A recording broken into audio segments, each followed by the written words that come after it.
episode of Southern Dirt Motorsports. As always, we strive to bring you as close to complete teams, complete racing organizations that we can. And today we're going to come as close to it as you'll ever see.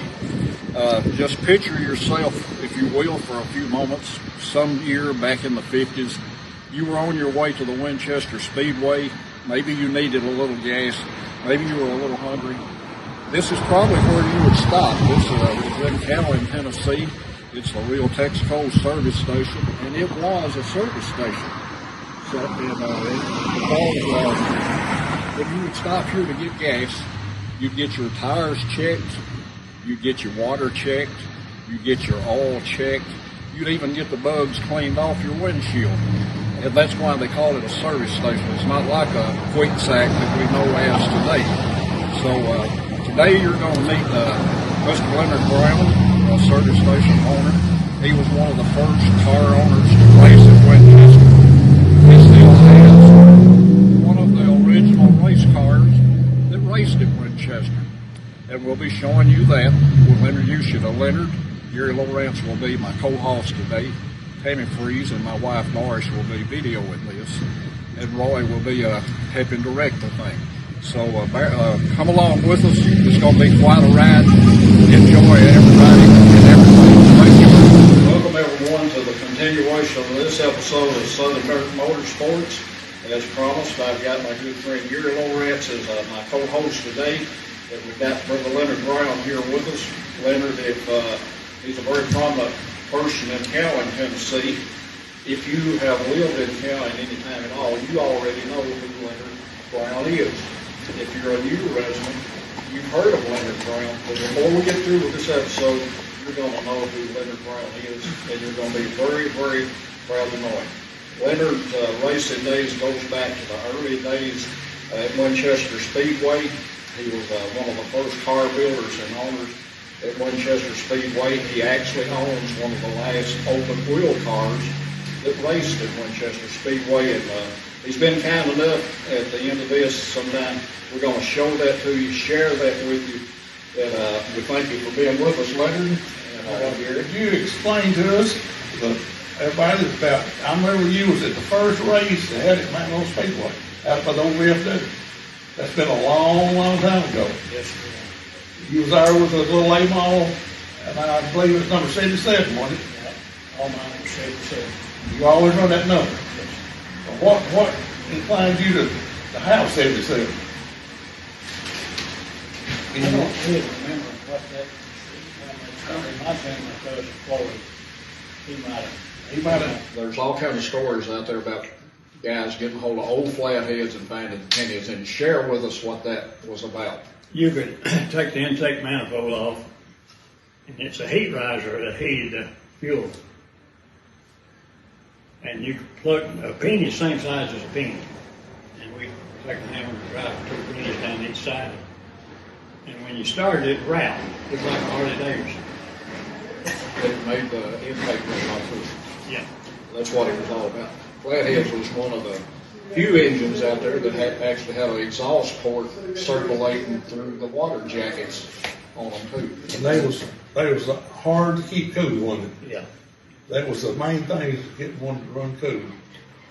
I guess the radiators was the biggest thing about a flathead. Most times the radiator stuck up higher than the windshield, didn't it? Yeah. Yeah, you was hid Look for behind a Lincoln radiator. Yeah. You was hid behind it. Leonard, do you know what year you first started racing?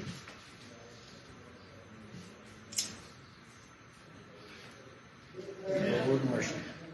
It had to be 50-something. Early 50s, real early. Yeah, early 50s. Yeah. Well, that's probably close enough for me. Do you remember what year they actually started racing? I'm sure you was probably there at Winchester. Was it 51, 52, somewhere along in there? No, I don't remember when we started that. Because it started on the horse track, didn't it? It was half-mile horse track. A fellow named Carl Carter moved in here. And he came over to talk to Floyd and I. He said, would y'all build a race car if I make a dirt track? Sure, we'll build a car and run with you. So he went over and he cut a quarter-mile track in that half-mile track, horse track. His name was Carl Cargill. Skinny McNaught. What can you tell us about Skinny? I know some people out there are going to remember some of these names. Well, Skinny and I worked together at the cement plant right over there. And we were close. And Floyd had a basement up there at the house where we built cars. Now that's Floyd Hartman, your driver. And we built, well, several people come up wanting to build cars right there in that basement. Well, on your back end, where you learned to put the wedge bolts and all in there, all that was just try and error back in. It wasn't no set thing. You put it on there and go to the track and try it, and if it worked, it worked, and if it didn't, you go back home and readjust. And you done the same thing, didn't you? And probably if somebody asked Leonard what it was, he probably told them it was just something that looked good on there. I remember one day, some guy was pulling a race car, and he pulled in here, and I happened to be around somewhere, and that left rear was sitting real down low. And what did he do to do that? So I crawled under it, and he had a chain. He chained it down. I can remember the chains on. It worked for some people. Yep. It limited travel for sure. A guy by the name of Bud Fox. What do you remember about Bud Fox? Bud was hard to beat. And he was a character. He run fuel, nitro, all kinds of stuff. And one night it put him to sleep. He went off number 4 turn, went through the air, went through them weeds, and finally got hold of himself and come back home. But Bud was, he's a tough man to beat. His cars always smell good though. Smell like shoe polish? Something like it. But they did that. I remember Bud when I was a kid. He was one of the first guys that I saw racing. And Paul Crabtree. What about Paul Crabtree? What can you tell us about Paul? Well, Paul,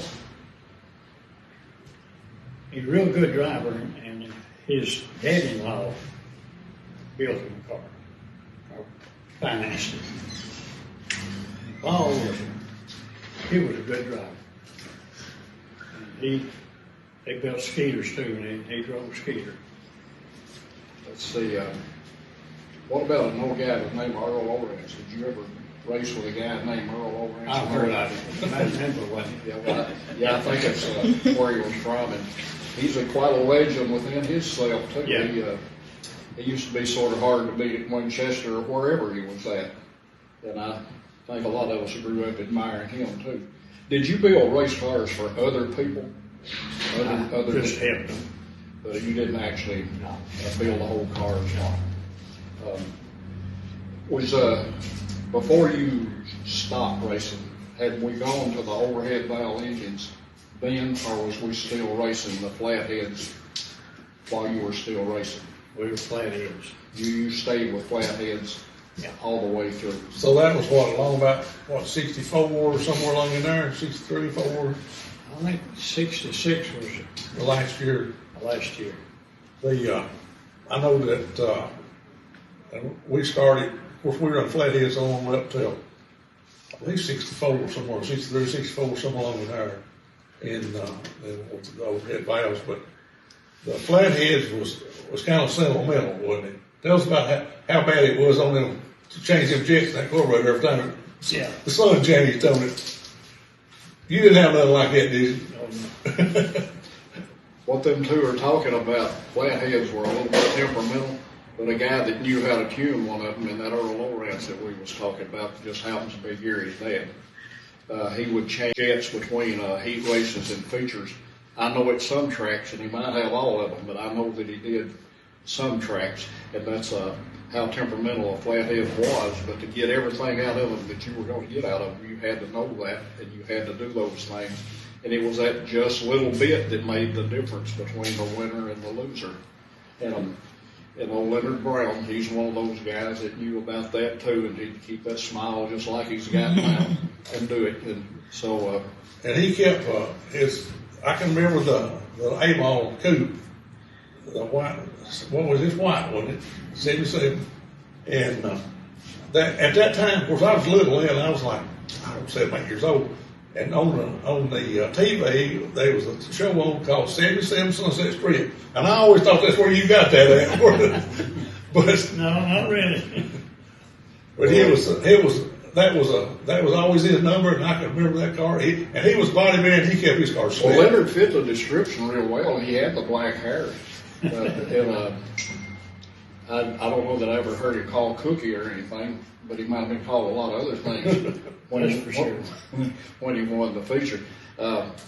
Folks, I'll share some. You hear us in podcasts all the time talk about flatheads, and flathead Fords were just that. And I got Leonard here. Now, on a modern day car, try doing what I just did, but this is a head off a flathead Ford. The combustion chamber is all that's inside it, plus the water to cool it. And this is a Edelbrock with the cooling fins on it. But folks, when we refer to flathead engines, this is exactly where they got their name, because of the head was flat. The valves were in the block, and didn't have any push rods. To me, they was almost inverted overhead cam engine. They was a lot like that because they did share some similarities. The cam was just in the center instead of in the head. But when you hear again of a flathead, this is what a flathead. This is a half of a flathead V8 here. And just wanted to share that with you. And the flathead originally, what was it, about 85 horsepower? Yeah. And then the Mercury had 100 horse, had a 4-inch stroke in it. Yeah. Guys, sorry for the interruption here, but a train was coming by, and it was a little noisier than Gary and myself. So for the time being, we had to just shut it off. So Gary? That's the thing about being in downtown Canton. A train comes through there a few minutes, doesn't it? It's on the main line. So you've always had that, ain't you? Yep. Well, guys, today too, before this podcast is wrapped up, and I want to thank Leonard for sharing all of this with us. Leonard has got a 48 Ford, I believe he told me, pickup truck that he's going to show us. I will share it with you folks out there. It would have been the typical tow truck that you would have been using if you were a competitor back in the day, going to Winchester or any of the other track, primarily Winchester. You didn't have a trailer, you had a tow bar. If you wrecked your car, you had to put it back together enough to get it home. Leonard has one of those trucks today. It looks like it could be hooked up, and drove to the racetrack, got home right now. He's also got a 50-model Ford in the service station. He's going to share that with us. That car would have been, probably if you were lucky enough, that you could, if you was a spectator, you could have driven that to the races, and it was something you could be proud of. So Leonard's going to share those with us too, and then we're saving the best for last. He's going to share his race car with us, and like I say, it's one of the last open-wheel race cars that actually raced at Winchester. If you're as old as I am, you've seen that car run before. But he's going to share it with you and us again today. Leonard's sharing with us his last race car that he used at Winchester. This is, again, one of the last cars, open-wheel cars that we used at Winchester before we went to late model cars. And Leonard, if you will, tell us what kind of body it is, what kind of engine it's got in it, and just tell us a little bit about the car. Well, 34 Chevys had a lot of wood in them. Had wood frame, everything. Yeah. First, you got all the wood out. And this is a 34 Chevy. 34 Chevy, and then you had to weld the door shut, so you didn't have no way of holding it together. And I noticed you've got Hartman. What was the Floyd? Floyd Hartman was the driver of First class. this car, and he was a very successful driver. At some point, we're going to talk to Floyd's son and see what it was like for him to go to the races with his dad and see his dad.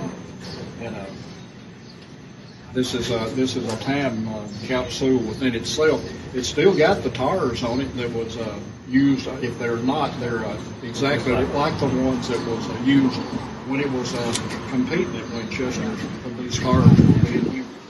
And Leonard himself, in this station itself, folks, is a time capsule. I can't thank Leonard enough for letting us come out and share his stories with us, share this place with us. And as always, Leonard, we thank you for doing this. And don't be surprised if I don't come back knocking on your door. Anytime. Wanting to do this some more, because this is a wonderful place. And after we get through, myself, Roy, Gary, all of us, we always think things, man, I wish I'd have asked him that while we were there. So we'll be thinking of things. I'll be calling, and we'll be doing some more of this. But folks, as you come through County, look, and you'll think this station is ready to open up and give you the service that you used to get. You just don't get it there anymore. So on behalf of Southern Motorsports and the Vineyard, we thank you so much for watching. Watch us, like us, and subscribe to us. That's what keeps us going. Thank you ever so much. As we promised, Leonard's going to fire this thing up, and you're going to think you're back in the 50s, early 60s at Winchester Speedway when you hear this thing run again. So with that, give us just a few moments here. You'll hear this old 77 fire up and run again.